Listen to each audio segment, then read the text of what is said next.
আপনি যা বিশ্বাস সহকারে কল্পনা করতে পারেন আপনি তা অবশ্যই অর্জন করতে পারেন।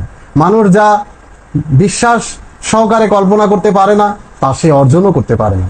আমরা যদি আমেরিকার ঐতিহাসিক প্রেসিডেন্ট আব্রাহাম লিঙ্কনের জীবনীকে পর্যালোচনা করি, সেখানে দেখব সে খুব ছোটকালে অনেক সাধারণ শিশুর মতো ছিল এবং গরিব পরিবারে জন্ম নিয়েছিলেন। সে প্রায়ই বলতেন, I am the future president of America.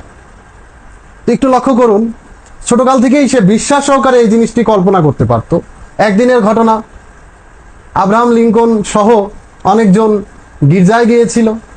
তো ফাদার সকলকে একত্রিত করে জিজ্ঞাসা করলেন, তোমাদের মধ্যে কে কে তোমাদের কর্মফল দিয়ে জান্নাতে যাবে তারা ডান সাইডে দাঁড়াও, আর যারা মনে করো তোমাদের কর্ম খারাপ তোমরা জাহান্নামে যাবা তারা বাম সাইডে দাঁড়াও।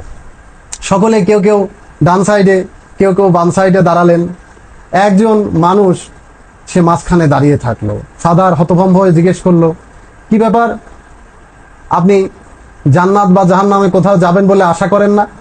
সে বলল, না। তো আপনি কি আশা করেন? সে বলল, আমি হোয়াইট হাউসে যাব। একটু লক্ষ্য করুন, তখন আব্রাহাম লিঙ্কনের বয়স অনেক কম। এই কম বয়সের একজন মানুষ, তার মাঝে কত দৃঢ়তা ছিল, কত কল্পনা শক্তি ছিল যে সে জান্নাত জাহান্নাম কোথাও যাবে না, যাবে হচ্ছে হোয়াইট হাউস। তাই আমি আপনাদেরকে বলতে চাই যে আপনি জীবনে যা হতে চান তার সংকল্পকে দৃঢ় করুন। যদি সংকল্প থাকে দৃঢ়, তবে অবশ্যই আপনি সফল হবেন। আমার খুব অবাক লাগে এই যুগের ছেলেমেয়েরা হতাশায় কিভাবে জীবন সময় নষ্ট করে দিচ্ছে।